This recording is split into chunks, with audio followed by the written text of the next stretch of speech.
What's going on, Roosevelt? What's going on, Donna B? Give people a couple minutes to get in here. Hit the like button on the way in. What's going on, Melody?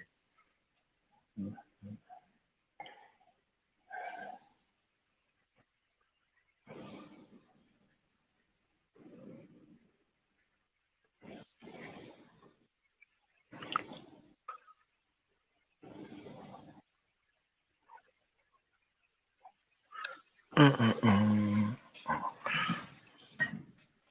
Yeah, because people need to understand and recognize how this works. Because yesterday I received a question yesterday about having Lawrence Guy on the panel, and I wanted to go over that. Why actual conservatives and me get along. It's not hard, and more along of the point of the rest of his email of not really understanding how come guys do what they do. You know,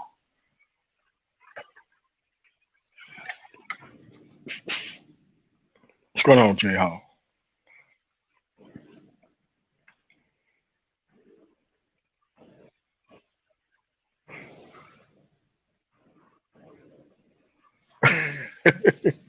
Donald B. Listen, man,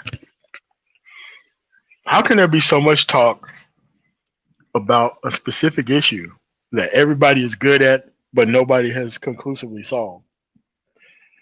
I mean, no, you're always going to get that. You're always going to get that every time, though. You're always going to get that. But you have to understand that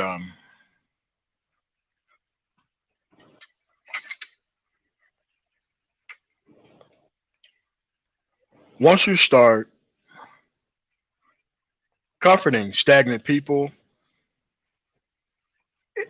you can't. Those people don't need credibility to do that. The only thing they have to do is go to an established system that doesn't work to keep continuing to keep doing that.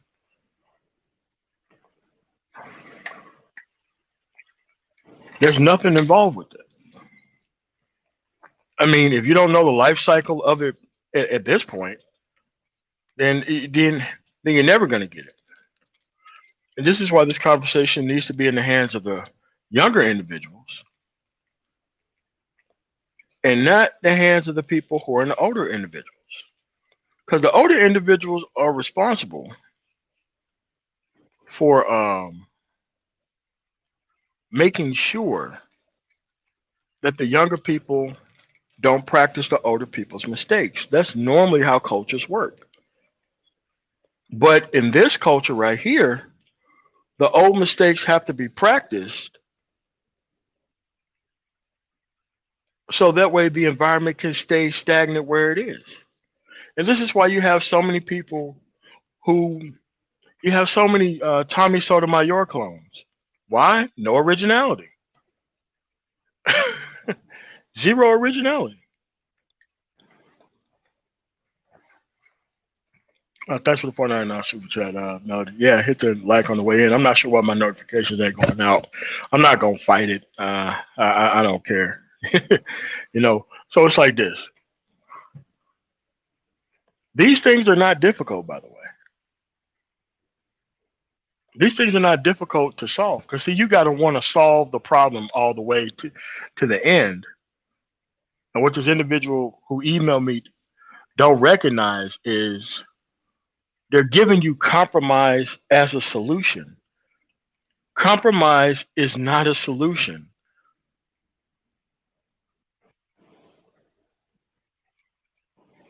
You can't walk into a situation, give the person everything that they want and they ask for, and then claim victory. Like that's not how that works. If you want to see a new system, you got to be the first person portion and part of it.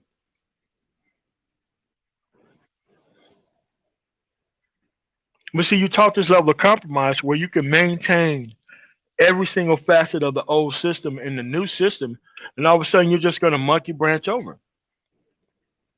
That isn't how it works. It's very rare for a person to level up all the way through that system and then just move on to another system. They can't do it because most of their life has been spent garnering the respect and the attention of and providing entertainment for those type of people. You're not just going to move on to something else. That's not really how it works. You're going to be stuck there for a very long time. And the process is easy to see. The only thing you have to do is what a success rate looks like within this particular framework. And at the perceived level of success, does the person actually run the environment at the end of it? That's what it might be. The answer is no. There is no part of this structure where you actually run things at the end of it. You're only compromised at the end of the actual structure. It's a social Ponzi scheme where the people at the top have to maintain the top and everybody's trying to crawl up the mountain.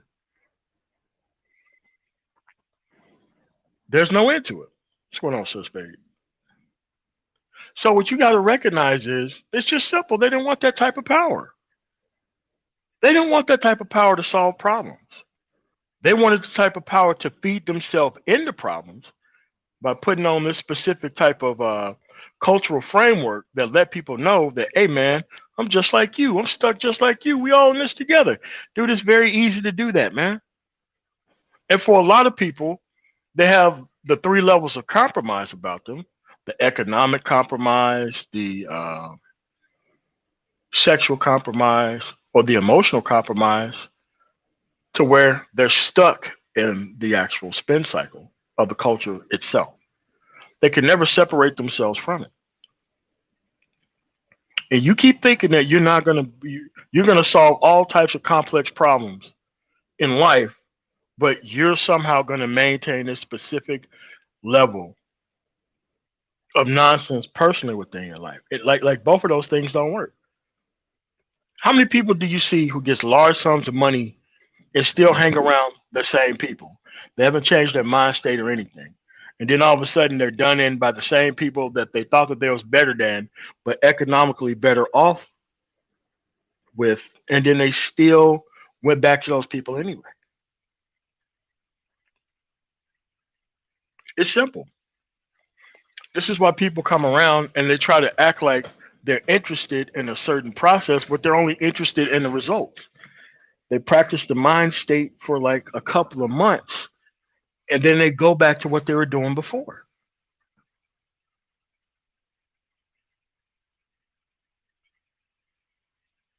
And you have to realize a life of compromise is a life of hell. They know that.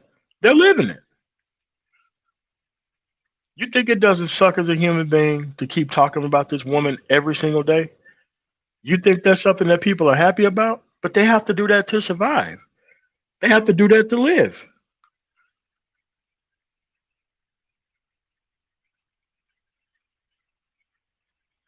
And it's not something that you can continuously do or even look at because it's going to affect your life too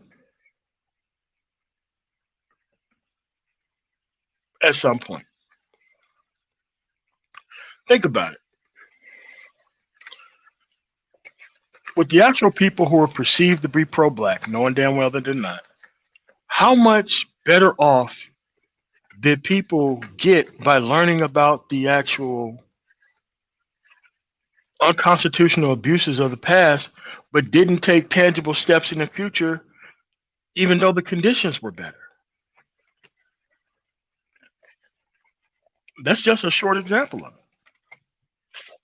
These people have all this knowledge about things that do not matter, right? Especially right now. History is important, but history isn't going to stop you from taking tangible steps in this time period. Those people had to produce at a high level when there was under the threat of terrorism and death. So actually, excellence was normal under those circumstances. It was completely normal.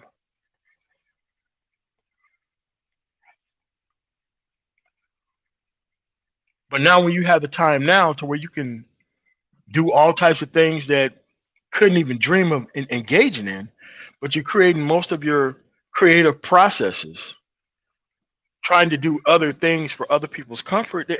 That kind of messes things up for you. And then, like in every other social case within Black America or even white America, the productive guy becomes the enemy. The productive guy has always been the enemy. The guy who can separate and actually perform at a high level and not be compromised by the very avoidable things within the environment, dude, they were always the enemy. What's going on with this problem now? They were always the enemy. Every time. The dudes who were hanging out at the liquor store and all that, those were the guys who really hated or made excuses for the fact of everybody else who didn't succeed within the environment. It's always these external things, even though they're not really tangibly doing anything in their own right.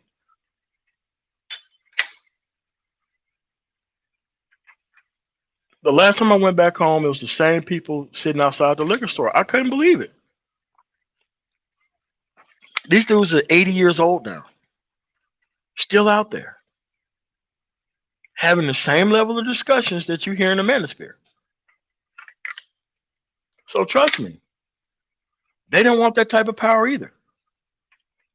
They needed circumstances not to improve so that way they could feel comfortable. That's what happened. And then their sons, nieces, and nephews, they just left them down there. Never went to go visit. Always complain about how come people don't come around, even though they're doing the same thing that they was doing 20 some years ago when I left. Same people.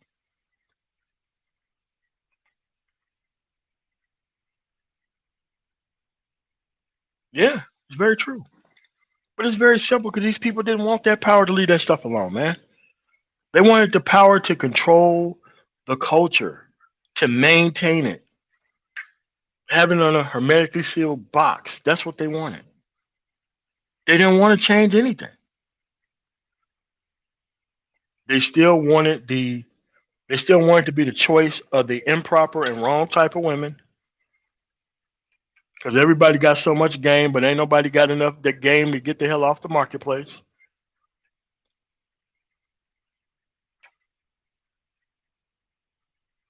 But that's the thing. There's no end to it. So I'm messing with you. So what you got to recognize, it's just simple, man. They don't want that kind of power. That doesn't mean that you shouldn't go after it in your own right. No one talks about personal power. No one talks about self discipline. No one talks about self control. No one talks about trajectory. No one talks about it. The reason why no one talks about it, because if you're stagnant, all of those things are counter to what's actually happening. That this is why there's a mad race to turn out every young man onto uncultured women so that way they won't grow up to be anything. On purpose. With the specific purpose of making sure that they control the trajectory of the culture.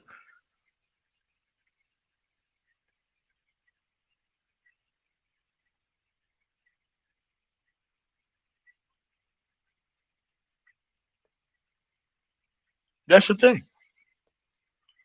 Because, see, normally in cultures, there's a plan, there's a 50-year plan, there's a 100-year plan for people in society. Like if you go to actual cultures and societies that work, those things are planned out.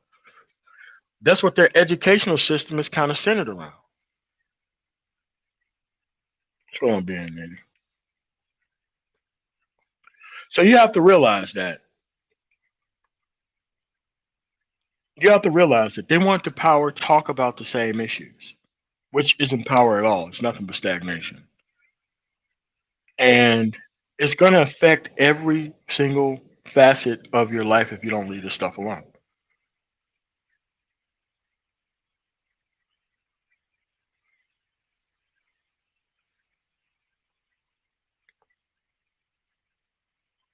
Because the more personal power and the ability to leave the stuff alone that you have, none of this stuff matters. You're going to figure it out better very early. The higher you go up, the less of these people you're going to see. And the lower you go back, the more of these people that you're going to see. The point is to see less of these people and to have better and more results for yourself. The point wasn't to do all these things and then set yourself up for the frivolous giveaway. That's pretty dumb, but that's what you're being set up for on purpose by people who have already given up in life. They gave up. And it's the easiest thing in the world to do is to conserve a system that doesn't work currently. It's a very easy thing to do the status quo expectation. Not really much is actually expected of men inside this framework, except for to provide those women kids that they're going to damage and destroy, especially the wrong types of women. And then the full expectation is for the other men to be sexually stratified to the point to where they'll surrender for anything. And this is why there's so many people on the marketplace right now looking for something very specific, even though they never were taught to actually respect it in any type of framework.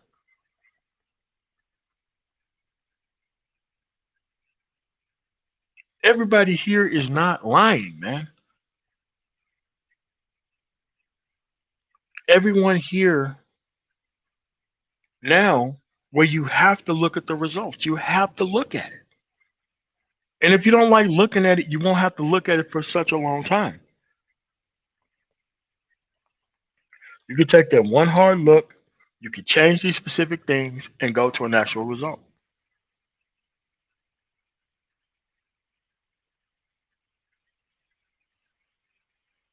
You were always the X factor.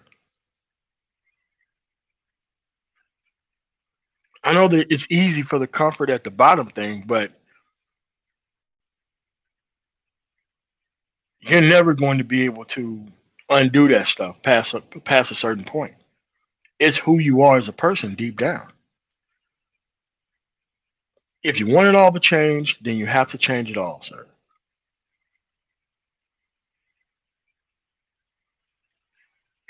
Yeah, he was shocked and surprised when I had an actual conservative on the panel how much we agreed on damn near everything.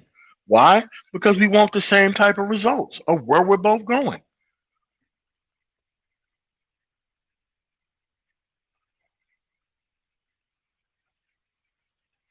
You're shocked and surprised. Like, yeah, I'm probably, yeah.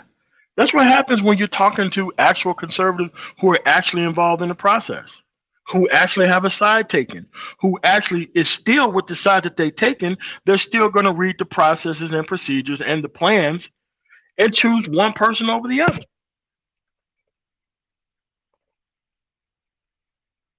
That's how it is when you're working with men with tangibles. Men with tangibles, we don't really need to argue all that much. What we try to do is we be out there trying to chop the weeds down so that way they don't get too high to where they overrun the garden. That's where we at now.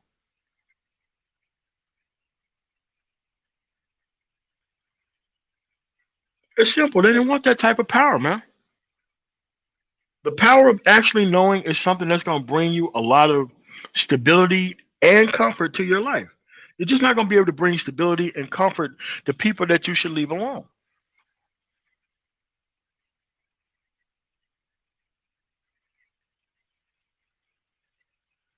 You're not going to be able to run around carrying this 747 jet of this culture on your back.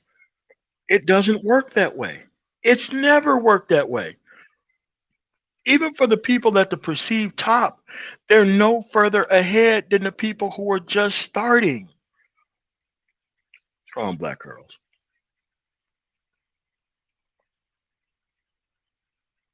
You have to deliberately sell yourself down a path that you know doesn't fit you. This stuff is so damn voluntary.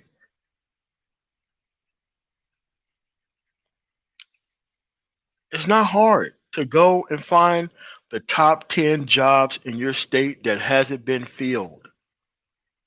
Not hard. You go this year, that year, last year before that, and the year before that. And then it's the actual workforce department within your county job to connect you to that type of training, which is most likely free or severely reduced.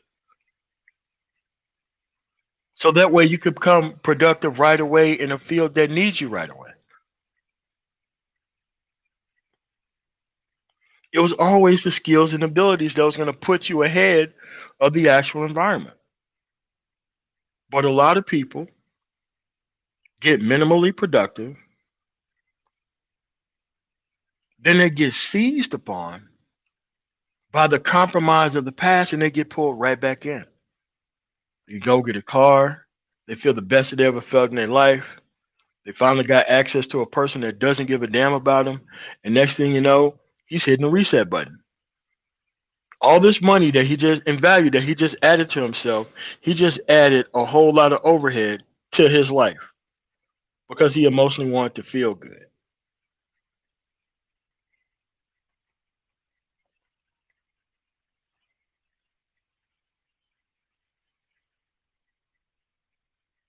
Yeah, that's right, Ricky Lou. But at the end of the day, they're going around getting a Patrice O'Neal on. At least I got a piece. She may be 300 pounds, but at least I got a piece. Yeah, ridiculous. And these are the people who want to be the stewards of the culture, not business owners, not educated people who's not trying to tie themselves into the culture. Because it's one thing to be educated, it's one thing to be a business person. But if your business is based on still giving voice to people who actually don't need it, then you're not a help to anything.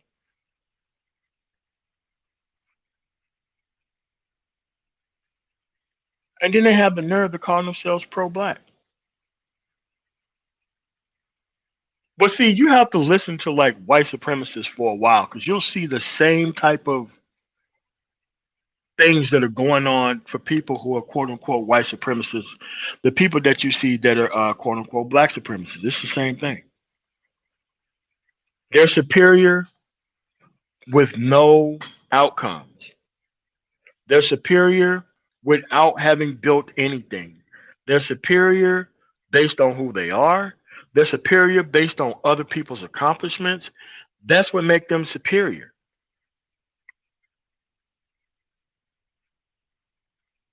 Are these people highly educated? No, because because complex thought processes will be undone by this type of thinking. It's simple and very easy to see that, and it doesn't matter who you are. It's going to limit you at some point socially.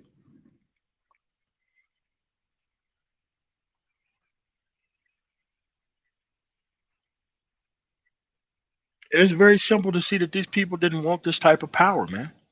They didn't want it because the type of power that will require them to fix these issues is counter to their end goal. Their end goal is to get this woman's respect. And the only way you can do that is by placing yourself under her control. The only thing you can do that is by attacking the specific people who are counter to her mission.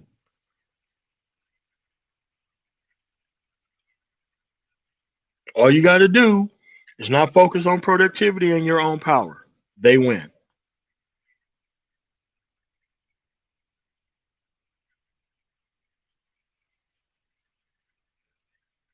This is why nobody focuses on the outcomes because they just want to get you into the biz and then just let things go the way they go and never focus on the outcomes. The outcomes are never a part of the conversation.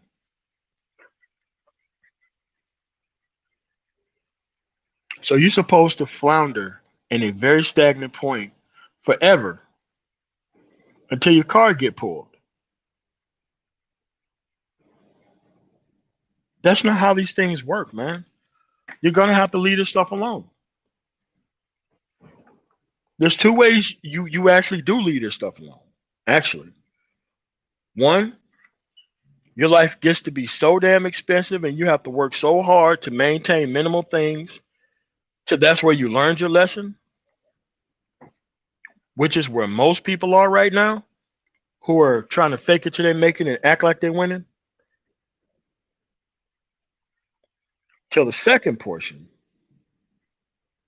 is that you leave this stuff alone early and that you never have any experience with it. You could be aware of it because the awareness is a very good thing. You need to know what is practicing in the marketplace so that way you can protect yourself from it. You need to know what the latest schemes and all that kind of stuff is so that way you don't get, damaged or destroyed by it.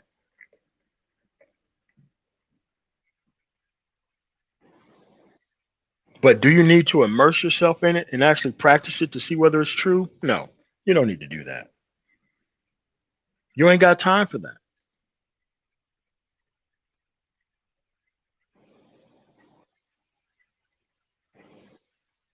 A lot of these people can't stay on the straight and narrow. Principle is not going to help them. Principle is the enemy. Staying on the straight and narrow is the enemy. Having tangibles and outcomes, you're the enemy. Not a friend, you're an enemy. You're not going to be able to hold down all these associations no matter where you go.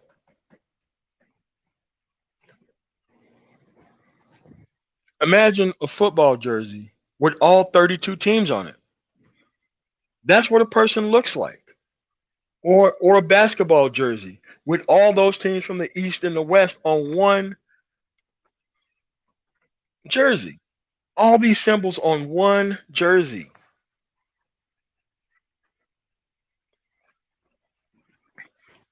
That's what it is, and that's what it looks like.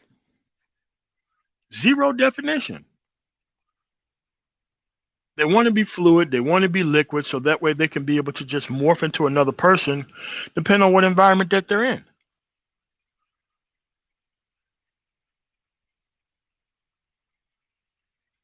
So much so to the point to where they don't even spend time doing what they actually need to actually be doing because they're trying to keep up these appearances.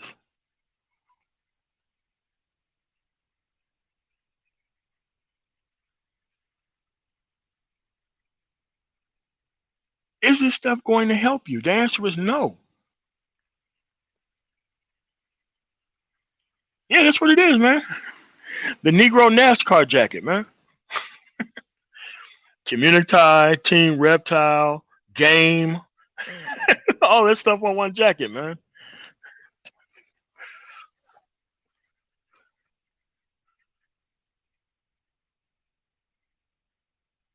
Because very soon you're not going to be able to survive unless you're on UBI or you got skills and ability to rise above that. That's going to be it.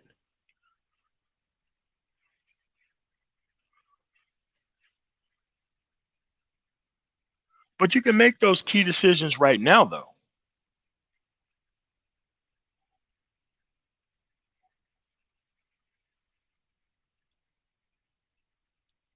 And it's always going to be the same process, no matter what age you are. Shout out to the dudes in their 50s who are just now turning it around.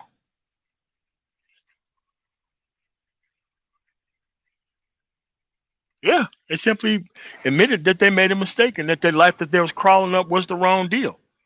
And then they eventually got results by doing things the proper way. One guy emailed me and like, man, I've been a fan of yours for like, you know, a whole bunch of years, especially when I first came to the space. And he turned it around. 3 years disappeared, came back on the scene. Like, man, dealt with different people, got different outcomes, different things that he thinks about and all this kind of stuff. Yeah, it was always the same process.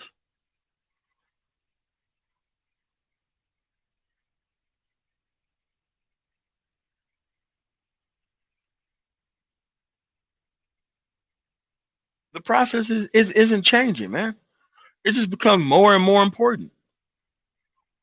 And trying to have hold of an artificial bottom or minimum wage job, that's not helping you. Especially when you're walking into these high overhead situations for these counterparts within the environment, you're not going to be able to deal with them either. You're going to be too broke to deal with them.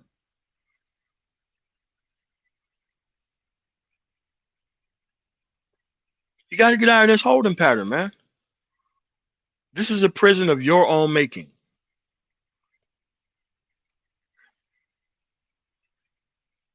There's no heavy equipment involved. You put yourself in this situation, man.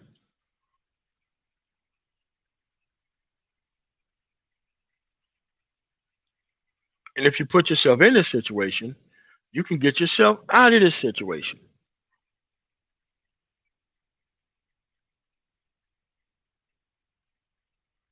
Yeah, that's what it is, man.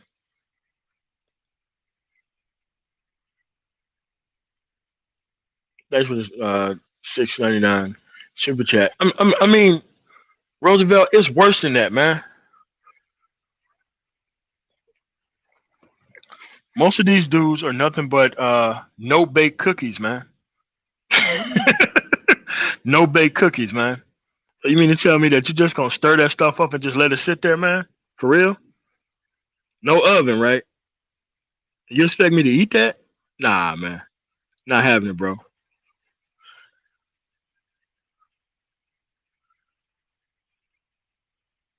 Hell, even processed cookies don't taste good, man.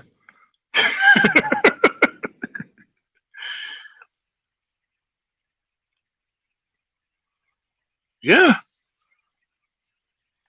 And what do you think happens when you have two and three generations of non-productive people who just keep creating other non-productive people, who keep creating other non-productive people? The system kind of folds in on itself at some point, and that's coming soon, man. You can't maintain a system of non-producers because as soon as there's a viable alternative, all those people are gone. That's what most of these people are seeing right now.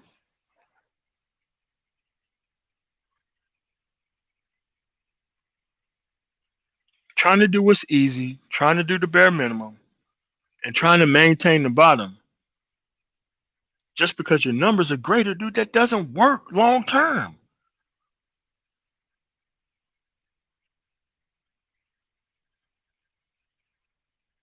But it's simple. They didn't want that kind of power because they wanted to do what was easy.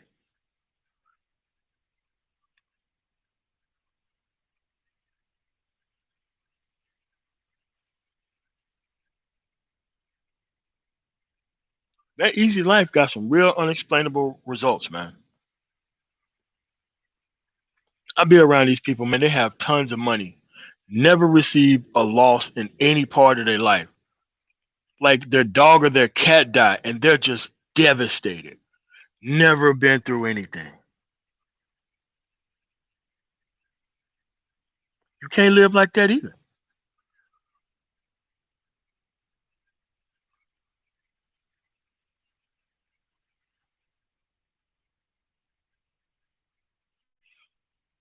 That's why you got so many people trapped in a. This is why you got so many people who's between the age of like 25 and 65 who act emotionally in the same way.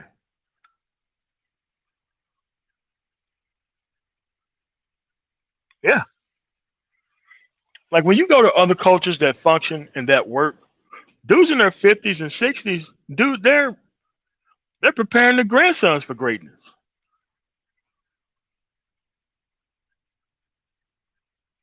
They already had a successful life of production. And so is the grandmother. We used to have that too.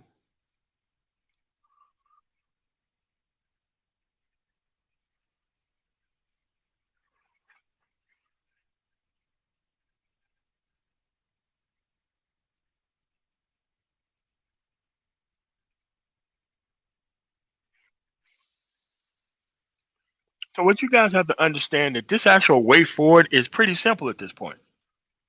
You got to get you together, man. You got to get you together. All this other stuff is still going to be there. It's going to be in far worse condition too by the time you get your stuff together as well. Thanks for the $5 super sticker, Justin March. So what I'm saying is simply that you got to go for the power, man. The power to be around, near, and not be involved in this stuff. That's some real power right there. The real power to hunker down and just concentrate on the things that you need to concentrate on. That's the real power now. This is why most of those TV shows, when I was in college and in engineering school, I don't even bother going back to go watch. Because during that time period, I was really doing something that was important, and I do not want to be reminded about the things that I missed out on. Especially where I'm at right now, it's impossible to think about that time period. And you gotta do the same thing. Some of these TV shows be on 6, 7 years. They know everything about it. Life went nowhere. Stayed at their same job. Didn't go to school. Didn't get no certifications. Didn't do anything.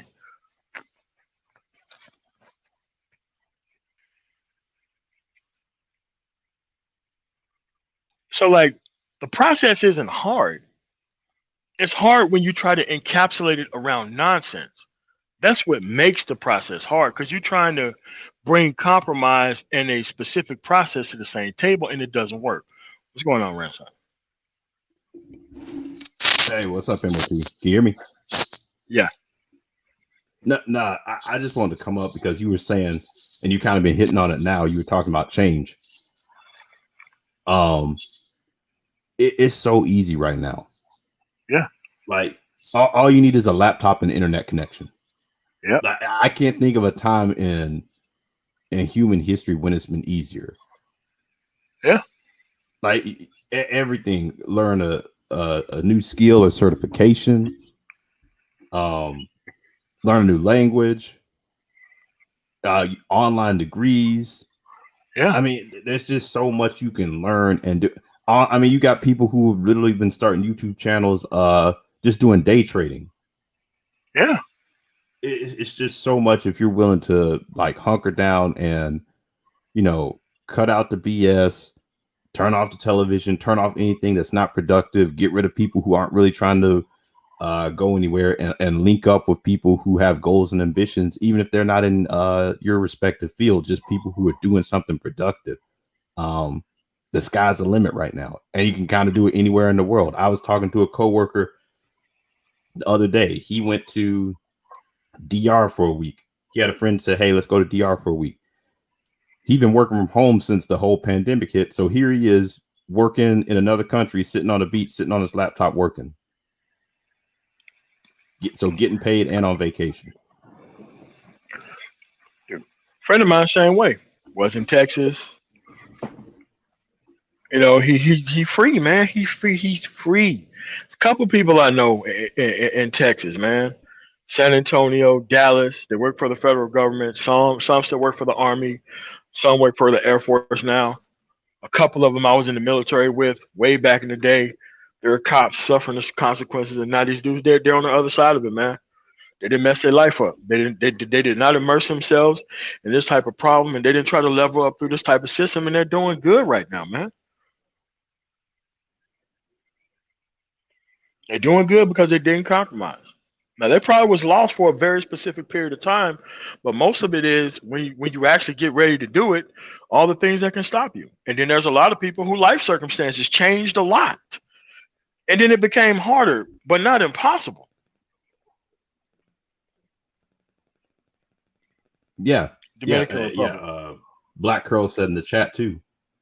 Um, yeah, Black Curl said, yeah, you got Ivy League schools now offering free online education. Yeah. Harvard, Yale, Penn, all of them got like classes they can offer free. We've done it on the Brain Trust. All sorts of certifications you can get to jump into IT, and it's like once you get that momentum of that first win, it opens other doors. It's like when you miss an opportunity, you don't just miss that opportunity. You miss the opportunity and the door that was going to come as a result of taking that opportunity. So it's a cascade effect, and vice versa. When you take that, you take that step to that first opportunity, it's going to lead to another one that you were like, wow. And once you start seeing that effect of, two or three opportunities that came from this first step, you're like, man, imagine if I didn't take that first one. Yeah.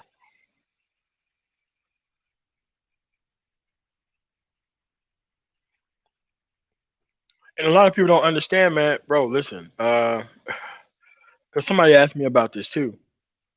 Um, Was it scared leaving? Dude, I was scared of staying, man. That's what I was scared of more than anything else.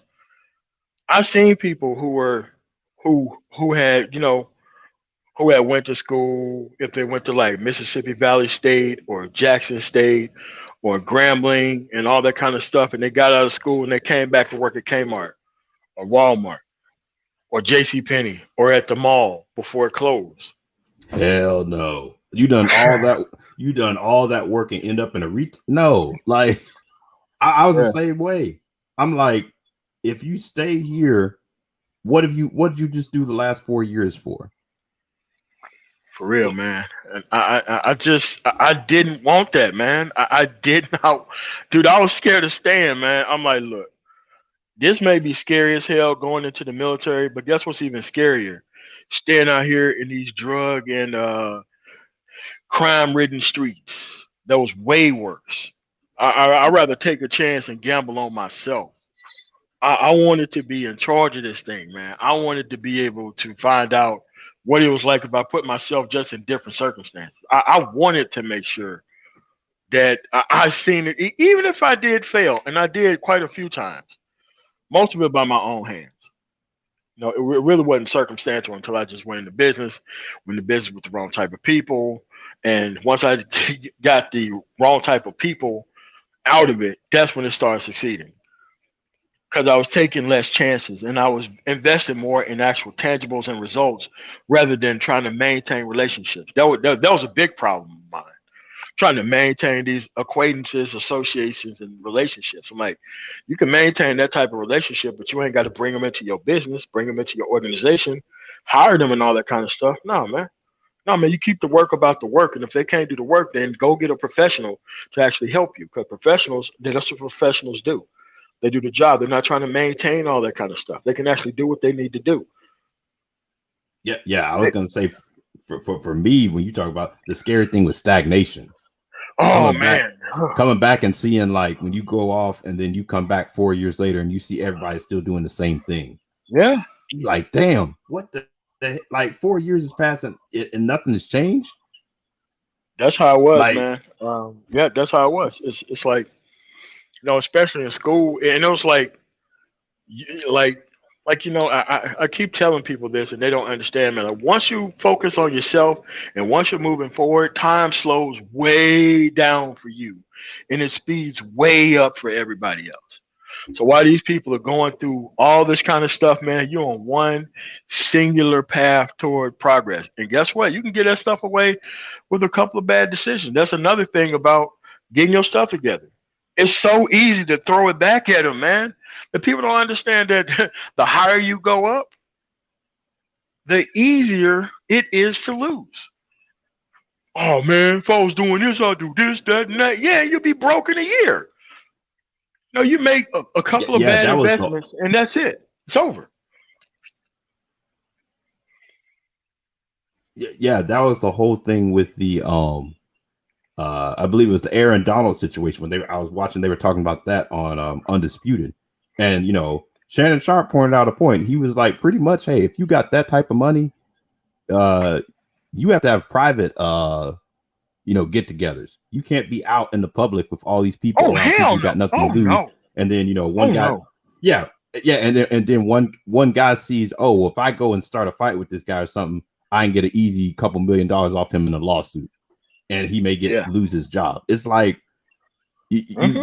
you people got to have realize that, hey, you can't hang around people who don't have anything to lose. That's why when you look at like, if you look at like clubs or private like clubs in cities, that's basically what those are created for people who high level whatever executives, politicians, lawyers, those private, a country club, something like that. That's basically Yeah. so they can go in a place, go somewhere, let their hair down, but they're around people who got something to Who lose versus also trying got to. something to lose too.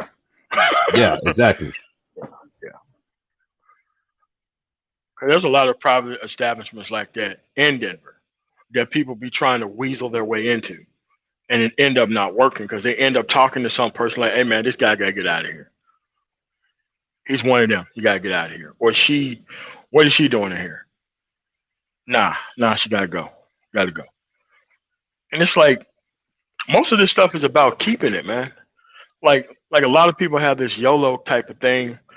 They want to do all this crazy stuff. They don't want there to be any type of consequences, and they want to walk away with the full profits. Like, all right, man, life don't work that way, dude. It does not work that way.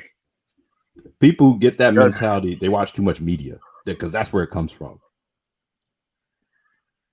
Television, music, whatever. Yeah, you can have that mentality, and it looks like there's no consequences because it's not real life. Yeah, man. Like I can't be around scatterbrained dudes no more, man. Like I fell out of that probably like the mid level, like when my content started changing, probably about July, August of last year, man. I was just done with with the scatterbrained dudes who are not really focused on nothing, man. Because if you're not focused on nothing, any type of progress you run away from, and you just run back to conversations that's restarting the actual system of how you got there in the first place. Well, that's very good. Like for Hammer to have the conversation because he's an extremely young guy, it's unacceptable for dudes 50 something years old talking about these. Nah, hell nah, nah. It's something wrong with that. Yeah. I'm sure you know. You deal with people. Someone says, "Hey, I'm a lawyer. Hey, I'm a doctor. I'm an engineer, and or I'm a manager." And it's like a dude comes up and says, "Oh, I'm a dating coach." It's like, what? Okay, Nah, I man. know who I I can't mean, take seriously. no, it's just that people want to do what is perceived to be easy that don't have any skill involved, and kind of like YouTube has really legitimized because it's kind of like the new rap industry, man. You ain't got to push tapes out of the back of a truck no more, man. You could just come online, turn the camera on, and pander to the culture that isn't going to work for you, and that's how people get by. I guess I'm not going to be doing that, but it's just that this message is to the wrong people. That's why I see what the problem was. It was targeted at people in their 30s, 40s, and 50s when it should have been targeted toward people who are actually far younger than that. Because a lot of these parents, they ain't got the social skills to like mentor these people in the place where they're gonna be getting past this cultural narrative either. For real, they ain't got them type of skills. Shit, and I just simply help out nieces and cousins and shit over like Xbox Live, keeping them on the track Yeah. It's of getting so up many out of these ways you bad can. circumstances. Yeah, Yeah, no, it's because yeah, that's the thing. It's so many ways, and like that's the thing when people say like, "Is it scary leaving?" I'm like, you got to think because I like I said, I've had uncles who or great uncles who left the South and moved to Detroit and places like Flint for jobs up in the GM and Ford and things like that. I've talked to them. They pretty much had to pretty much go on a whim. Sleep on someone's couch, get themselves together like that, and then move forward. And it's like, back then you had maybe a rotary phone, if you yeah. were lucky. And it's like now you got a cell phone, internet. So it's like even if you want to stay in contact with someone, it's like you can call them. You got FaceTime, text, email, like all these forms of communication. So it's like it's even easier now to leave somewhere. And if there are people you want to keep in contact with, it's even easier to do that now than it was then. Yeah, and it's like this stuff ain't gonna do nothing but get more and more and more easier. So now you had people who were locked out of opportunities because there's a lot of people in these rural areas who are just as stuck in their small ass towns too. A lot of these areas, like I'm in Ohio right now, and dude, you drive through some of these areas, man, and Oh those yeah. people are stuck in those cities. Stuck. I'm talking about no car, no public transportation, No crazy, net, no stuck. Yeah, network to get out. no internet. Internet is still like a luxury item in Mississippi and some places in rural Ohio that they still don't even have high speed internet. Like, damn, Yeah, people yeah, still yeah, live like that. yeah. Places in Georgia were like that. I had a coworker who was like that.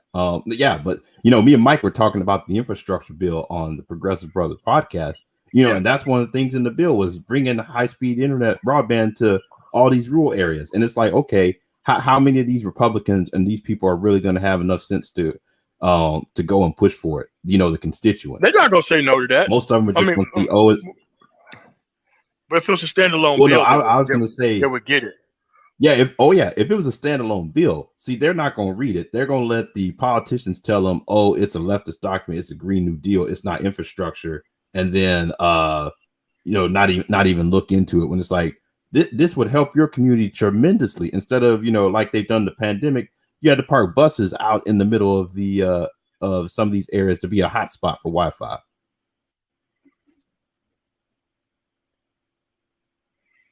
Very true. Because it's like when I was doing that plant out in Fort Wayne, and there was another Subaru plant in kind of rural Indiana that was probably about 150 miles away from that. Those people in the middle of nowhere had like parking rides, man. It'd be like a cornfield, boom, parking ride. That was the only way those people would get into those jobs, man. The only way they was getting to those jobs. Period. And it's like, dude, if you don't have like in Mississippi, there's no intrastate bus system service that take people from, city to city. There should be that. That's how you increase economic activity in those areas. But but when you don't have any capital investment in the people, and somehow you expect all these things out of people, that's not how it works. And I mean, it's easy to say that, oh, they should do it on their own. These companies don't do it on their own. And Hey, when here's it came time the for them to crazy get them government contracts, they went for them. Yeah.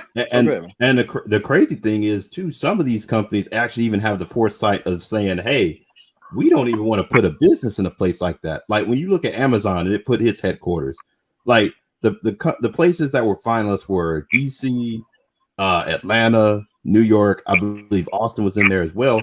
Their whole thing was, we wanted public transit, we want access to public transit, access to the workforce that actually can fill these jobs. So it's like Yeah. even they're realizing like, hey, it doesn't kind of make sense to go build some of these places out in the middle of nowhere where people don't even have the basics to get there and do the job and have some sort of contentment with it.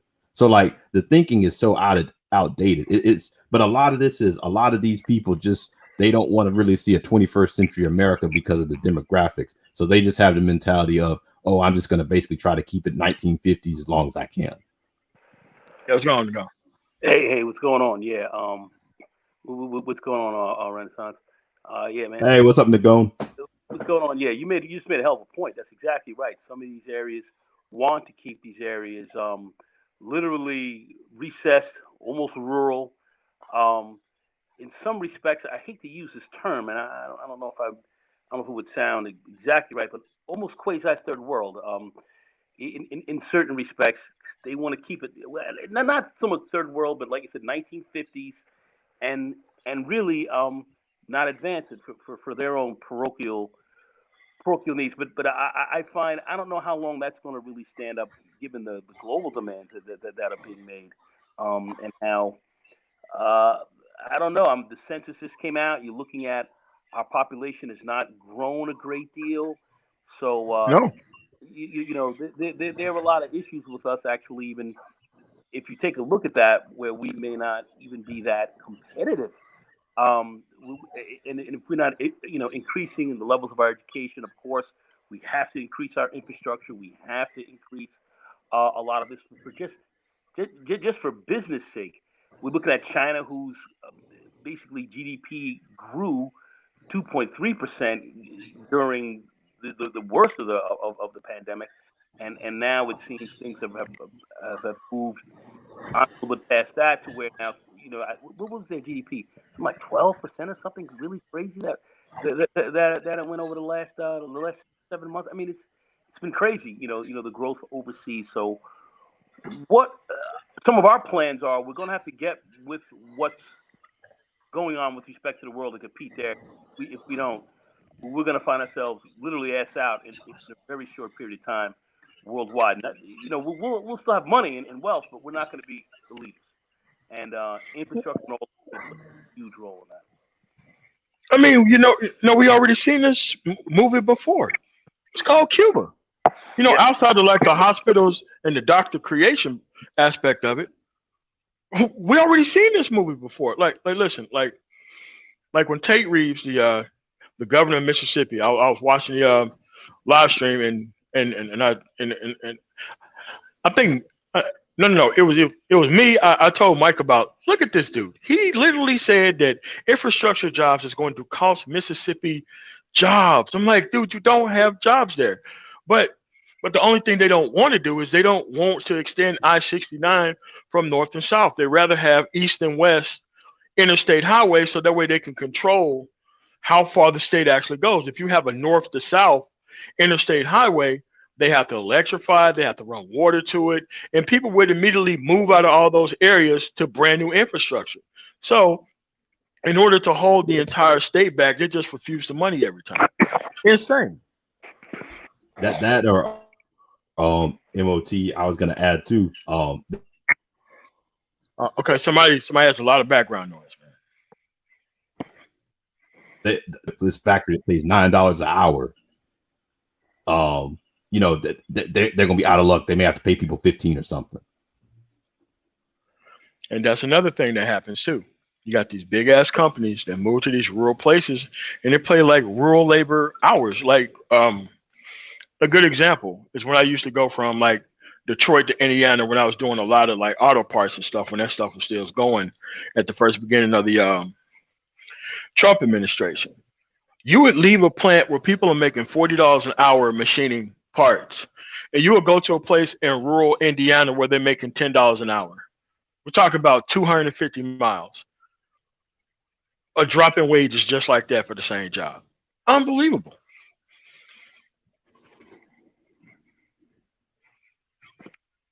it's looking like to me, to back out on this is we're cutting our own throats.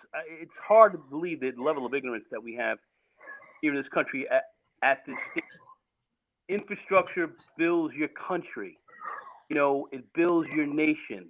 It strengthens you. It gets you even through the more difficult of times. Um, and it helps, you know, um, preserve areas and preserve the health and wealth of people. I mean, we wouldn't have had, let's say, a Hoover's Dam or anything like that without huge expenditures in infrastructure. We couldn't build something like that today. Um, Look at the areas in the states that dam itself serves. So if you're going to sit back here and cut your own throat because you want to play short term politics behind this, it doesn't make sense to me at all. I'm not really embracing where this other party's coming from. Yeah, but it does make sense. It makes sense like this. They want to maintain their level of power. They don't care about the people's progress. Now, if you look at like simply like I-76 uh, through Pennsylvania, there's a hell of a lot more economic activity along that highway, especially when you go from Harrisburg all the way to Philly, than there is Philly going to all the way to the Ohio border, even though it's a toll road. And there's really no part of the state that has that level of economic activity outside of that, except for like Wilkes-Barre. But that's like I-476. Again, same thing. All this infrastructure creates lots of opportunities around the infrastructure that's built. That's how investments work. You invest in people, you get outcomes from the people that you invest in. And now the stuff is just going to be people going to be regionally left behind. And then there's going to be people who are going to be migrating to these stagnant places, and they're going to be the new sultans of those areas. I'm seeing it right now. People from New York moving to Mississippi, taking their whole family with them. They own an entire city, not even waiting on other people. They're just not interacting with everybody else. Go ahead, Mike. Hey, what's going on? I was just listening, but yeah, we kind of covered that. Myself and Renaissance kind of covered that on the infrastructure bill on the Yeah. Progressive Brothers podcast, and they're basically pushing this initiative that if you're not educated or you're not skilled, they're going to force you into being upskilled and educated. There is no other way around this. They're not going to be left. They're not going to leave anybody behind. Kind of like the No Child Left Behind thing, because Yeah. the environment or the market is going to be predicated on the abilities of the people. That's what the human infrastructure bill next month is going to be about. That's right. They're not going to leave anyone behind. And so if Mississippi doesn't want to get on board, the people will have to get on board, and that will force an overthrow of the government there. Hey, Mike, Yeah. I have a question to ask you, Mike, directly, because you guys really covered it nice, and man, you guys on top of it. But Mike, why do you feel that the Republicans on the right side are sitting here saying that we don't want to push this, and we don't want these people to upgrade it and upskill? What's the deal with that? If you can expand on that a little more, thanks. Well, because the initial bill by Biden is coded with African American and minority. That's something that they don't like, and their base doesn't know how to resonate with either. And so the idea is to gut the bill and only make it on infrastructure for roads and potholes and things like that, but not for minorities, not for Correct. African American and things like that. They want to make sure they clean that thing out and sanitize it of any sort of identity politics that's in there. And so in Mississippi, in Jackson, where 85% of the population is Black, they don't want those people having access to digital infrastructure such as high-speed internet and Wi-Fi and 5G and stuff. No, we don't want that. What they want is to make it so that only the white civil engineering. They're gone, man. You got a lot of background, man. You gotta handle that, man. Go ahead, Mike. Yeah, what they want is those white civil engineering firms to get the contracts on building those roads, laying down the asphalt, putting up, the contracting for the land, the lawnmowers and things like that, cutting the medians and stuff like that, and guardrail work. That's little simple work that can be done by them, but could actually be done by African Americans because they're minorities in Jackson. So why wouldn't they have that? So that's really what it is. They did come up with a response to the bill. Tim Scott is supposed to be presenting it this week, his response to the bill. But the reality is, time is up for people who don't want to progress. It's just time is up. You can't actually run a functioning society with people who don't want progress. Yeah, because it becomes a national security issue at some point, having so many people at the bottom. As much as they want to make claims about people getting stuff for free, that's a lot of people not progressing. How do you have like an entire kind of rural America still not progressing, and the only thing you got nailing the big numbers in the states are big cities? Like you can't run a country like that. At some point, you're going to have to be forcing these people to have like a better system. Yeah, it's like that's what's funny to me when I always listen to how a lot of the people on the right like to talk about California and talk about how bad it is. I'm like California is the 5th largest economy in the world. Like if it broke off from the U.S., it'd be the 5th largest economy in the world. You got some of these other states that these people are in. If they broke away from the U.S., it's like you go to third world country status immediately. Yeah, okay, Texas. If you took away the Dallas in the suburbs, Austin in the suburbs, and San Antonio in the suburbs, you literally have Mississippi left. That's all you have. And it's like, they got to realize, like, look, man, you got to take a side. You got to have the capital investment. I say my taxes should go up. They should, because I know every single year there's more and more stuff to pay for, more and more stuff to upgrade to. More and more stuff. Like, some of my friends be traveling, man, showing me video of the airport that they landed in. I'm like, dude, that looks nothing like what we have in America. Nothing. And yeah, no capital investment, because capital investment equal minorities might benefit. Therefore, we're not going to do anything, and we're just going to play this get it out of mud philosophy and do things the hardest type of way. No, I'm not doing that. Yeah. On top of that, I was going to add, that'll come back. Oh, I was going to say that will come back to you as well, in the sense of, okay, if you have a tax increase, but it's paying for infrastructure, it's like, okay, you can turn around and bid on those infrastructure contracts. Same thing what you were saying with the airport, things like that. It's like, okay, Like all of these things are investments, which investments are going to be things that pay off in the long run. So it's like, hey, spend $100 today and get, you know, $1,000 back in 5 years. Like that's what we're talking about here. Yeah, it's just that a lot of people don't understand what they're actually for. They're just for people doing it the hardest way possible. And it's like, even if you did do it the hardest way possible, it still should be easier for everybody else outside of that. Okay, grandfather was a sharecropper. What the hell my father and me look like being a sharecropper? It doesn't make any sense for people to keep repeating things the hardest way imaginable and possible. When you got China who can pre-print engineers by the millions. We're not doing that. We don't even have an education system set up for that to happen. And then you have people who say, well, it's not the responsibility of the government to educate your kids. That's your job. No, but the government's job is set down a mission for the actual people to actually be a part of. But a lot of people have this kind of freedom mixed up where they don't understand that intellectual capital is just as important as everything else. But they want to get rid of the intellectual capital portion so that way they can maintain their position at the bottom. And that stuff doesn't work after a period of time. It becomes a problem after a period of time. Yeah, not to mention the government's going to have to deal with the fallout of, hey, we don't have enough engineers, when it's like, okay, we have all these cybersecurity hacks that are going on and we don't have the coders and software engineers to go and patch these things up, or, you know, turn around and make the software adequate to withstand the hack. Or people keep coming out with new technology and we don't have the engineers to keep up to make that technology secure. Like that's what, even I believe I was having that debate with David one time when he was talking about freedom and stuff, and I was like, dude, at the end No, of the day, no, man. We're not talking about helmets, man. Yeah. no, I was just No. telling him at the end of the day, your government is going to have an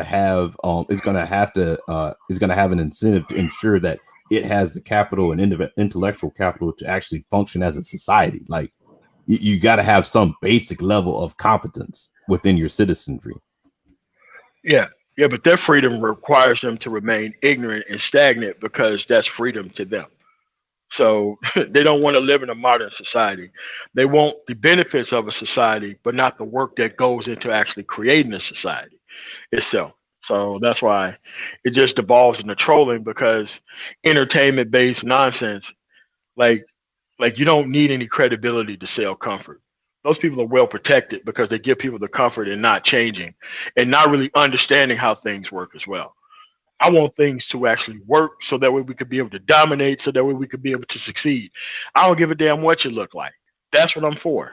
All right. This isn't hard. If you want to be able to have the best stuff, you got to have the best investment. You got to have the best system. The best system create the best results. Yeah, Mississippi has access to the Gulf.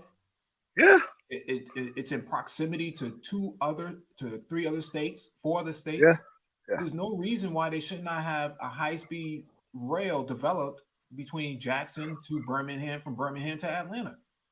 yeah.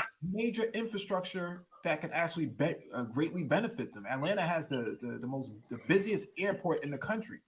International How, flights in and out, high-speed rail come right into it, take you all the way to Jackson on a comfort ride, and everybody wins. Yeah, second busiest airport in the world.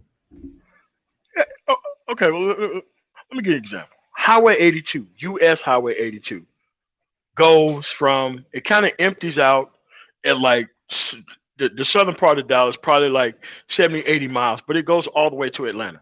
One highway, straight through Mississippi, straight through Alabama, straight through the Delta, straight through all that stuff, all the way to Atlanta. Easily you can build high speed rail along that thing all the way through.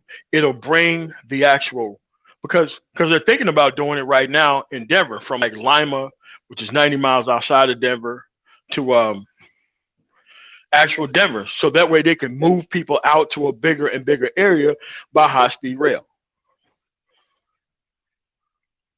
But no capital infrastructure means no benefit for people. Yeah, the ability to move people in and out is going to be predicated on the infrastructure. I mean, how many Chinese buses, these mega buses, can you really pack Yeah. people on, man? That's not the business anymore, man. That work maybe, 9/11, when 9/11 hit, and all the airports were shut down. Yeah, people were jumping on Amtrak's and jumping on these Chinese buses, and that that has some short term growth. But once airports reopen back up after a month or so, that sugar high went away. And so I'm not from Mississippi. I don't really understand the mindset down there, but you know access to the Gulf, in proximity to four other states that you're surrounded by, the ability to have fast logistical import export of goods and services and stuff like that. Mississippi should be doing way better. But it's an example of what happens when you allow a certain mentality to take over a state. They become a failed state overnight. So you think these guys want to wipe off their own noses to spite their faces just because Yes. Yes. you have a lot of blacks who are involved? Okay. Okay. Well, Yes. they have to in order to maintain their position with Correct. this. I mean, we see that in West Virginia right now. White coal miners who are out of work right now and suffering from all sorts of respiratory issues because of the places that they work inside the mines and whatnot, didn't have access to proper health care. They basically told these guys to go code, go learn how to code. That's not a sufficient answer. I mean, I don't know what And those Republicans. people flat out said, no, we're not doing that. Yeah, We're not going back to work. We're not doing a damn thing. Nobody called those people welfare recipients. Nobody called those people they wanted handouts for the government. No And one, no one did that. mhm. and their numbers are decreasing. Their numbers are decreasing. They're not increasing in numbers of population. In fact, I find the that very sort of interesting. the sort of pollution that's impacting them and black people in some of these areas too. It's the equivalent of a baby smoking a pack of cigarettes a day. Yeah. I mean, it's insane. I mean, it should be considered a human rights violation, by civilian purposes and by the standards of the United Nations. But somehow they're able to get around this type of stuff because they're not submitting this data, No, to they're not. to the international boards, right? And so in Mississippi, people not having access to internet and not having digital literacy means that you are illiterate. You can't type up an Yeah. email.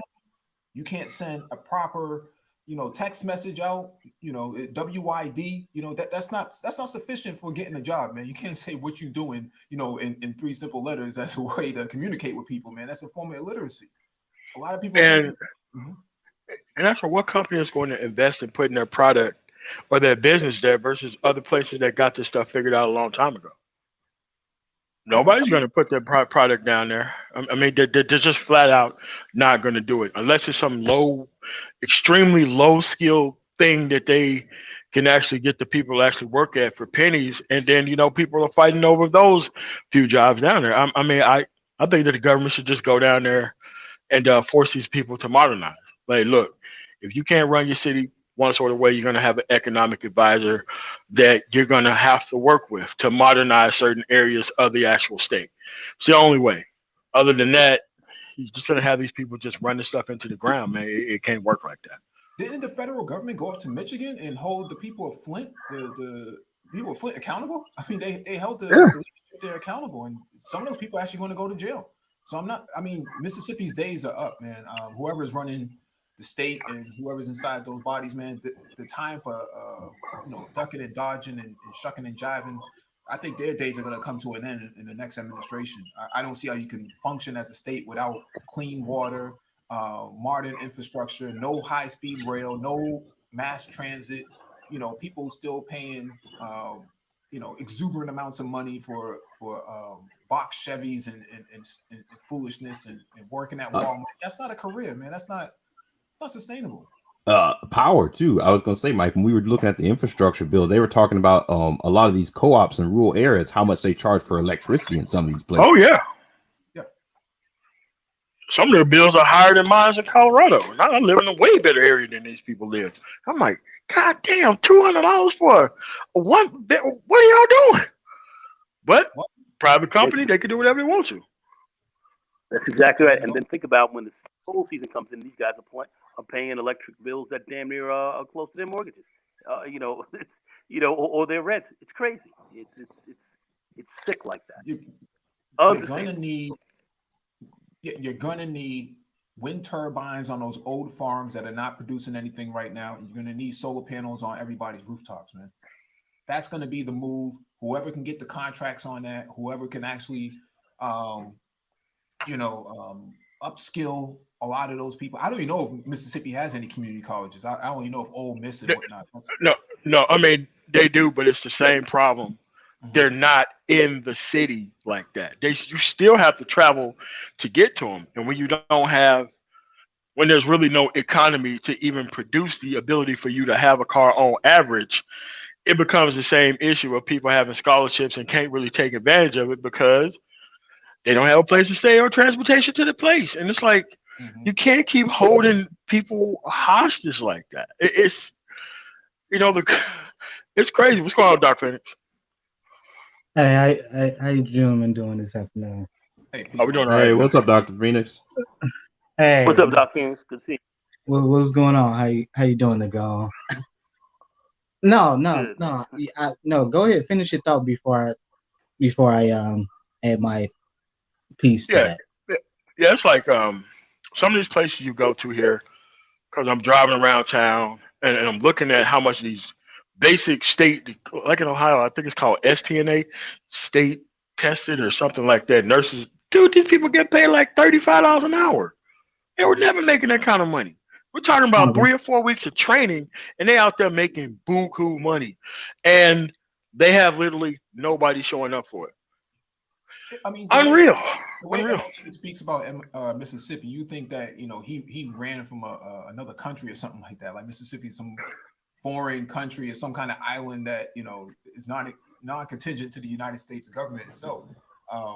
It's a But shame to hear him speak like that, but he's the righteous indignation of the state of Mississippi is justified. no, Well, it's culture shock. Like if you go Yeah, to somewhere like a Denver or a major city and go to some of these rural places, you'll literally think, am I in another country?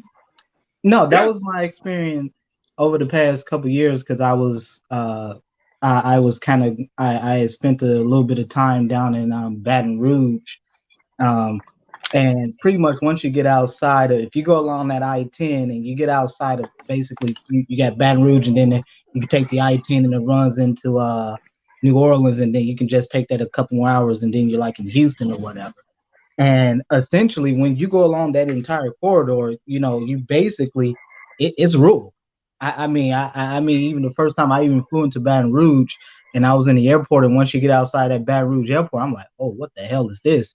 It's really hard to believe that you're really stepping back in time. These places look no different than it did if this was 1865. And so, in my general opinion, when I was down there, I was doing some work with some of the health systems down there, and I can tell you now, like you got folks popping up with rare conditions. People, folks. Last time folks heard of it was in a textbook in nursing school or medical school or something like that. Hookworm. And yeah, people. In fact, there's an entire corridor along that I-10 that they call Cancer Alley, where basically you have because you got a lot of petrochemical companies that pretty much can do whatever the hell they want down there. You have basically whole swaths of land that is basically uninhabitable, but people live there. And so you see folks popping up with rare cancers like uh, uh, um, uh, oh my god, I can't think of it now. Just was on the tip of my tongue. But the point is that you're seeing a lot of rare health conditions that typically professionals will only, have read about. You may see one case in like 10 years or so. But I mean, it's very commonplace in those areas like Mississippi and even if you go along that entire Gulf Coast area, it's not just Mississippi, but Louisiana, when you get to Arkansas and stuff like that. So Yeah, but you have to realize that, Dr. Phoenix, that unfortunately people are fishing in those rivers and they're actually hunting game along downstream, and that's what's causing those actual issues. Because a lot of people still get the if you live, especially if you live toward the river, you still get the majority of your food out of the river, despite Yeah. its condition, and actually all the wildlife on the other side of the river if you have a boat to get to the other side. And that's what's causing those things because those animals eat and drink that water, have all these problems, and then people go out there and go hunt the animals because they can't legitimately produce because their houses have been paid off a long time ago. They just paid a little pittance with their actual disability or retirement check, and those are the conditions that they're just stuck in. It's crazy. Yeah, I mean, I mean, just the general lack of infrastructure is really amazing. It was really astounding when I was in that area where people essentially. I mean, if you're not like, let's say you're maybe if you lived in, for example, in Baton Rouge, the nearest hospital is maybe about a 30-minute trip, a major hospital, and it's like really the only one in the area. And then the next place you go to is like New Orleans. But for the most part, for most people in those areas, you're understanding they're anywhere between 45 minutes to an hour and a half away from a major medical institution. So if you're having an emergency, it's highly likely people will die in transport because I mean the way things are just uh, I mean, things are just designed in such a manner where you can it's basically an area where you got a lot of old money, and then basically it's just kind of that's it. It's basically either old money or you folks like MOT. You found one way to get the hell up out of there, and you just got up out of Yeah, Yeah. Very MOT. desperate condition. Go We're ahead. looking at third world country. It's No, like I was third just world country activity. Go ahead, Oh, Mike. oh, no, I was just saying. go, I dropped a go link in ahead, the Mike. back. Yeah, I was just saying I dropped a link in the back chat for the high speed rail between Birmingham and Mississippi. they've been talking about Yeah, high they speed do. rail because like right now I'm in Illinois, and and I'm kind of in a rural area now in Illinois, doing down here doing some rotations, and I'm telling you, like even here, man. I mean, I mean, I'm seeing folks rare conditions. I mean, stuff I never even heard of. I'm talking to I'm talking to other doctors and healthcare professionals. They've never even heard of this. They're just as clueless as me, and they're sitting here looking like, oh well, I got to do something because I have to because hospital wants to get paid. The insurance demands that I have to do something to make it look like I'm trying to treat people, but that's what's going on. Yeah, And and essentially, you literally have like where I'm at right now, man. I can tell you just not even just anecdotally, but if I was to just look at hard numbers, I am saying that like if this area where I'm at is so direly in need of neurologists because you have so many folks that are popping up with yeah, I mean you have kids popping up rare conditions. I'm talking about like one in a million. You're seeing conditions. You're seeing the average person down here has significant respiratory issues. So whether they're overweight, they have COPD, emphysema, something like that. People are rabid smokers down here. I mean, I'm probably thinking 3 to 5 packs a day. Oh yeah. You know, Oh yeah. I Yeah. mean, rabid smokers. Never seen anything quite Five like packs a this. And day. yeah, yeah. I mean, Three this. to I five mean, this. packs a day. Yeah, yes, this is typical. I mean, What? even in the deep south, man, it was it's very common to come across patients. They've been smoking or using chewing tobacco since they were 10, 11, 12 years old. Very common. Saw it a lot. Saw it all the time. I mean, this is kind of the craziness that's going on out here. I mean, people once you get outside of these major metros, and you go into some of these more rural areas of the country, the flyover land, if you will. I mean, this is it's an entirely another country. You know, Unbelievable. Yeah. Go ahead, Nico.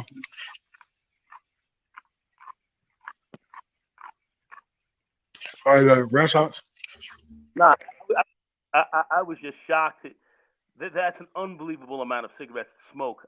That's an unbelievable amount of cigarettes to smoke. Um, so I mean, you're looking at over more than 60 cigarettes almost or so in the daytime to smoke. That's incredible. That's incredible. That's incredible. But and it's only going to kill you. But I am aware because I was listening to a podcast a couple of years ago, and I'm trying to forget. I'm forgetting exactly which podcast it was, but they were talking about it was in some of these rural areas where people had ringworm, and so forth, where these were very, you don't see ringworm, you basically in the average American city anywhere around, but you're seeing in these, rural places where ringworm and this kind of stuff is still a problem. And these are Yeah, I third mean, world it was type very diseases. common where I'm from. Very common.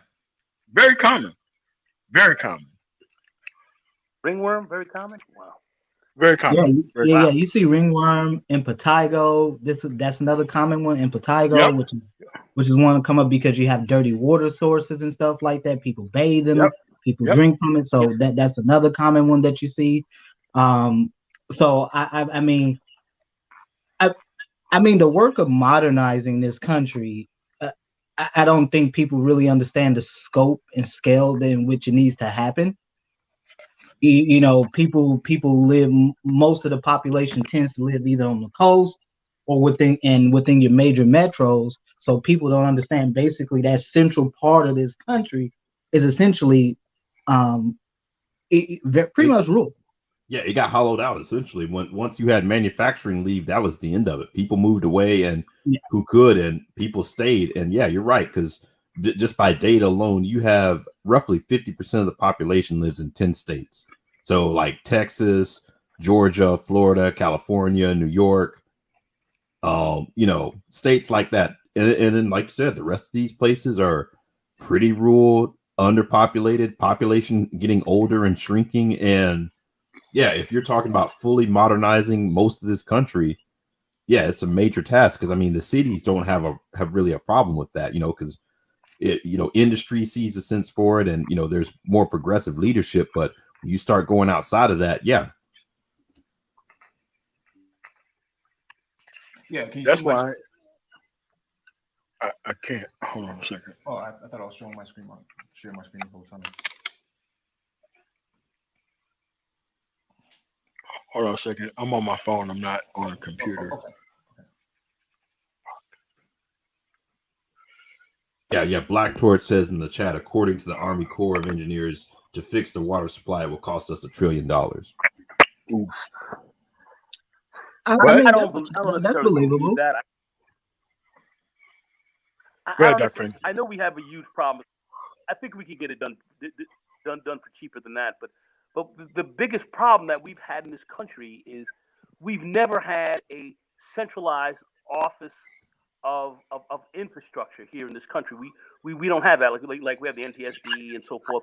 We don't have a national infrastructure office, bridges, your water systems, all of this. A lot of these problems that we have of great health issues and so forth were infrastructure. We knew this back in the 15th century, 14th century, when we really started putting in the proper sewage systems around in a lot of these European these backwater savage European cities that these people were teamed up in, and they decided to put sewage in alone, and that cut down typhus and all these kind of diseases by major percentages, 50, 60, some places close to 100%. So you had major the disease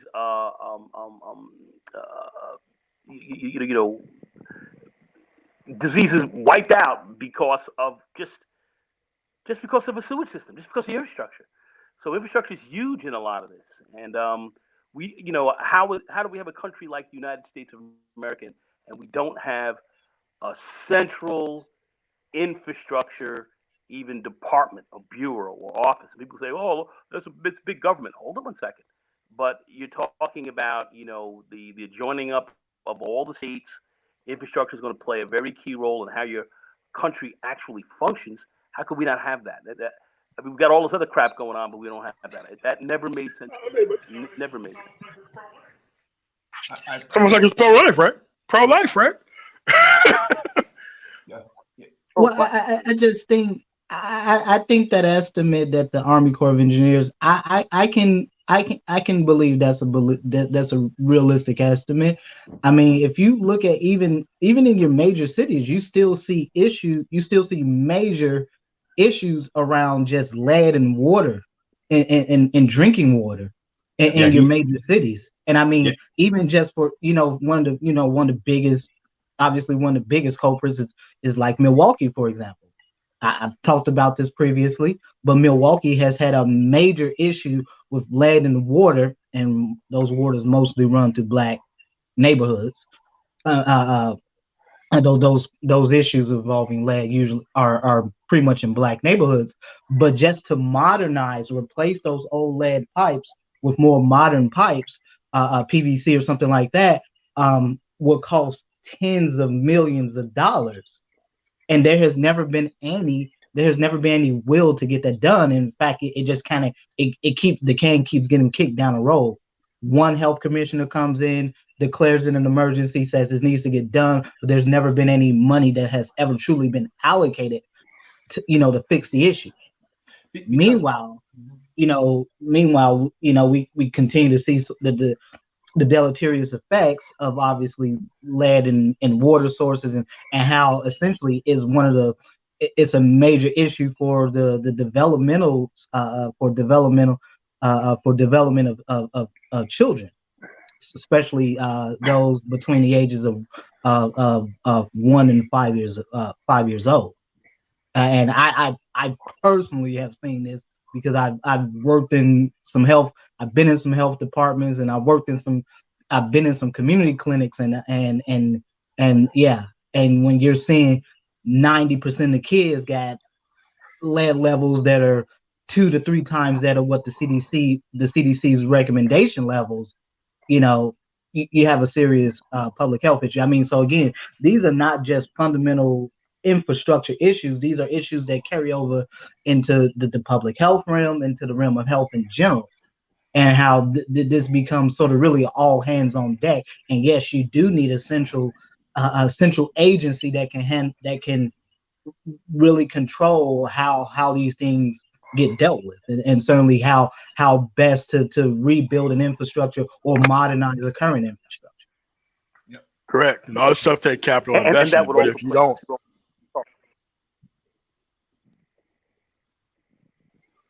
Yeah, I don't know if anybody can see my screen right now. MOT. okay, I figured out how to do it. All right.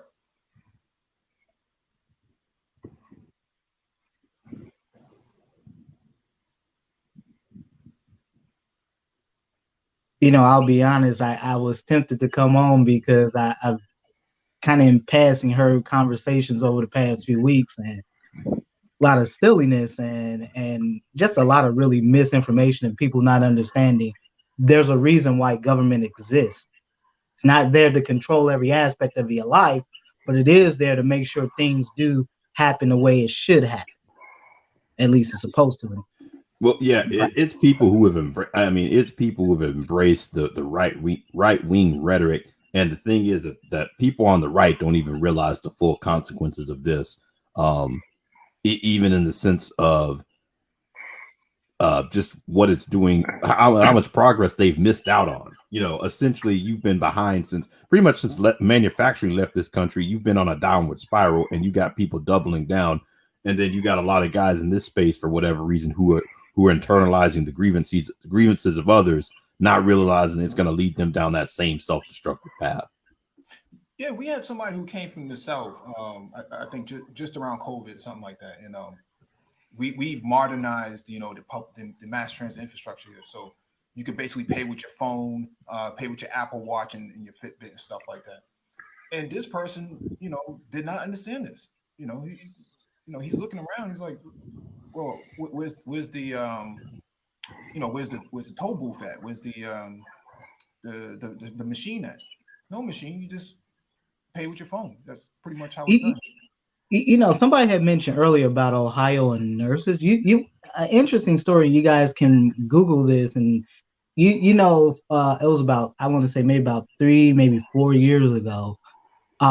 There was actually a story that was published because you had nurses there in the correction system who were making hundreds of thousands of dollars a year Oh in yeah. overtime, because literally you have no providers there who want to come in and deal with the populations.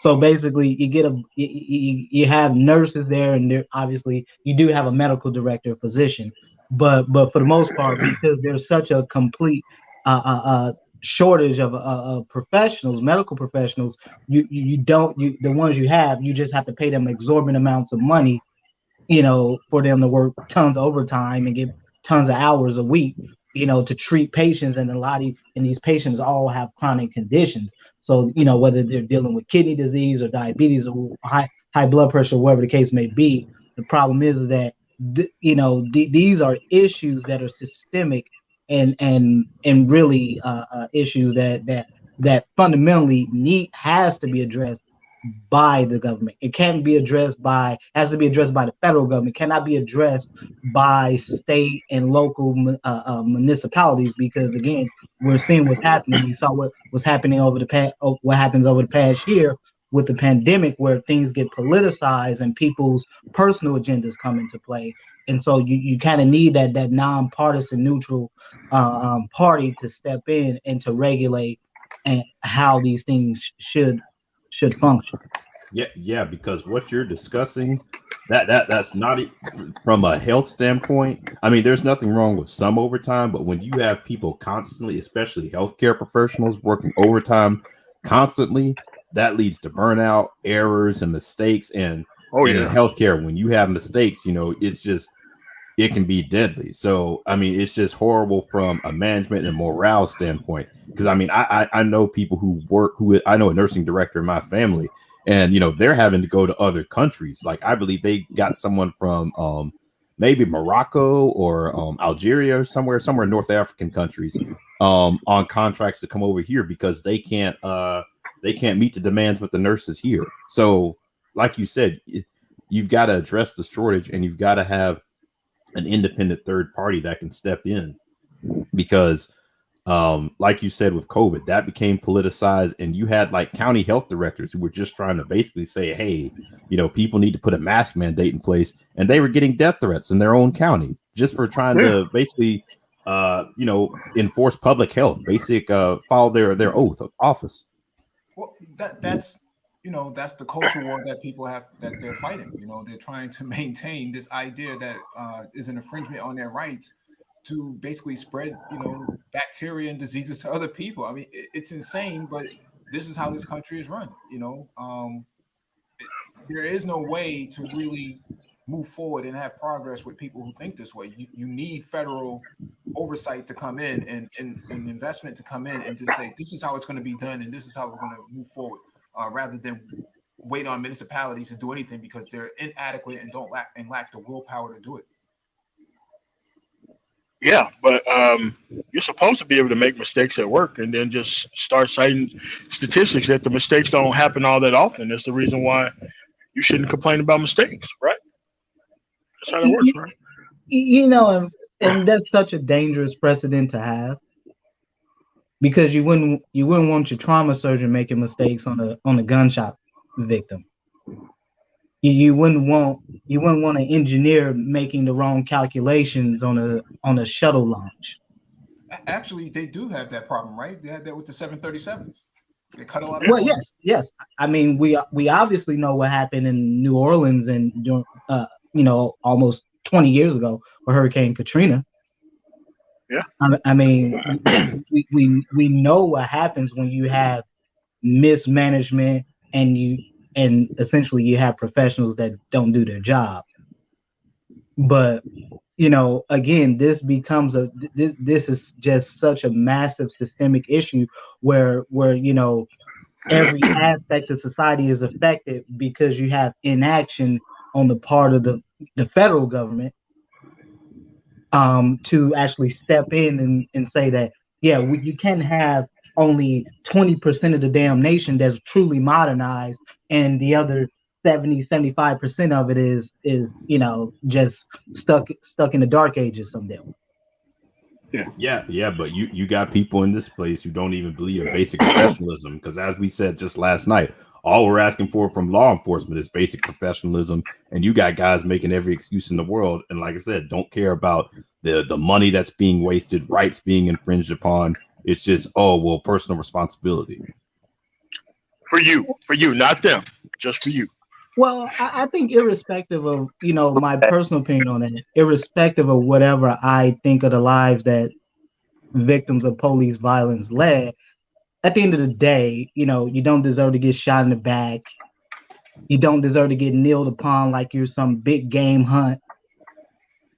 You know, I, I'll leave it at that, because I've heard some stuff over the past month or so that kind of really pissed me off, and you know, you got dudes explaining how their spinal injuries somehow means that you can get asphyxiated, and Negroes don't know the difference between asphyxiation versus cutting off a blood supply, whatever, you know.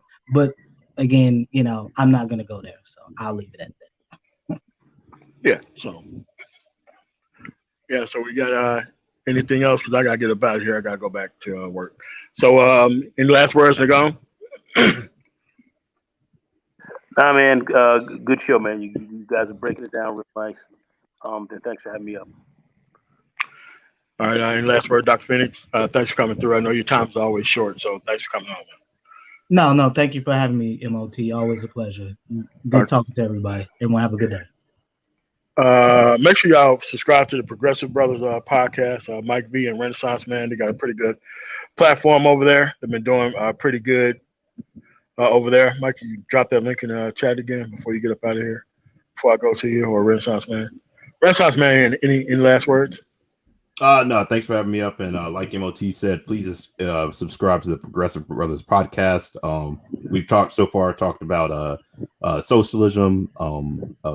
Do progressives have an image problem with black men? We've talked about the infrastructure bill, and Mike has broken down why black progressives don't fight the culture war. So please go check out the channel. Yeah. Mike, any last words before we get up out of here? No, thanks for having me on. All right, so when's the next? Oh, shit, left. So when are y'all next podcast on there, Renaissance? I think we're shooting for Friday to discuss Biden's first 100 days. Oh, okay. All right. Yeah, I definitely want to be on that. Yeah, and I think we may actually look at trying to do something on a breakdown of the census as well too, that just came out. Yeah. So okay. Yeah, the Progressive Brothers podcast. Yeah, that's Mike B and Renaissance Man's platform. NJ Profit. Torch, man, had the show's over, man. You been here for all this time. You want the link? Oh, bro. Oh, post a link for Mike's show. I think he just posted it. Did Mike just post it? Yeah, he did. He did, just right there. So you can see the difference between people who actually care about policy and people who are just cultural conservatives, but still are somehow preoccupied with the opinion of liberal women. Completely. So I want to thank everybody for coming through. And it's very simple that you're going to address these issues. Are they meant to be addressed, or you're just going to approach it like a clown ass culture warrior? And I ain't got time for that. So I want to thank y'all for coming through on the Man Tomorrow. Thank you for continuously subscribing and listening. You guys have a really nice day. Peace.